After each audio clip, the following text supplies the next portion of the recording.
Nous avons interjeté appel contre la décision condamnant l'ancien président de la République, Mohamed Abdelaziz, à 5 ans d'emprisonnement, à confiscation de ses biens au bénéfice du Trésor et à la privation de ses droits civiques, parce que nous estimons que c'est une décision qui ne peut pas être fondée sur le plan juridique. Mais évidemment, nous attendons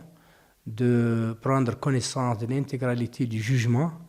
parce que c'est sur cette base-là que nous allons structurer notre défense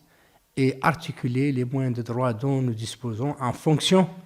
des attendus de la décision. Jusqu'à ce jour, cette décision n'a pas été rédigée de manière définitive, donc nous attendons d'avoir possession de la décision dans sa réaction définitive pour pouvoir nous exprimer valablement sur les moyens de droit, les moyens de fait et de droit que nous allons soulever. Nous estimons que cette procédure, disons qu'elle est mal née. Elle a subi une déformation que l'on peut qualifier de déformation pratiquement dès le départ. Et cette déformation, dès le départ, a induit en erreur tous les acteurs qui sont intervenus dans cette procédure, du moins c'est les acteurs en tout cas qui sont intervenus pour accuser l'ancien président de la République. Donc c'est une procédure qui a été viciée au départ, c'est une procédure qui a continué d'être viciée au niveau de l'instruction et on peut dire qu'également il y a eu des vices de procédure au niveau du tribunal qui a rendu la décision. Parce que, il s'est fondé essentiellement sur les témoignages. C'est les seuls éléments probants sur lesquels il s'est fondé. Or, en matière de dysfonctionnement financier, de malversation financière, ce ne sont pas les témoignages qui peuvent être ou qui peuvent fonder ce genre d'accusation.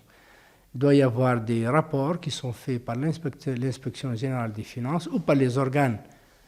spécialisés en la matière, les contrôleurs financiers, ainsi de suite. On ne peut pas du tout prendre des gens dans la rue, et leur demander de venir faire des témoignages. Ces témoignages ne peuvent pas valablement fonder une décision de justice. Par ailleurs, nous estimons qu'il y a toujours, malheureusement, cette violation structurelle, si l'on peut s'exprimer ainsi, de l'article 93 de la Constitution, qui prévoit pour l'ancien président, d'ailleurs pour tous les présidents de la République islamique de Mauritanie, un privilège de juridiction,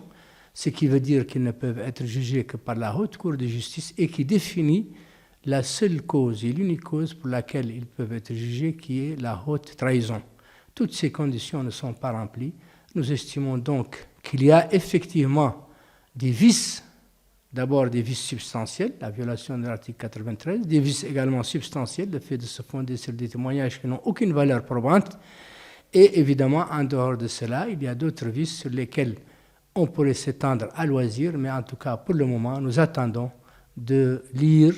de découvrir, de prendre connaissance de la décision du tribunal, et à partir de là, nous pourrons articuler avec plus de détails, avec plus, si vous voulez, d'arguments de fait et de droit, pour que la Cour d'appel, comme nous le souhaitons, révise cette décision en faveur de l'ancien président de la République, Mohamed Abdelaziz. Délai de 15 jours pour interjeter appel, et à partir de l'appel maintenant, une fois que la décision nous est communiquée,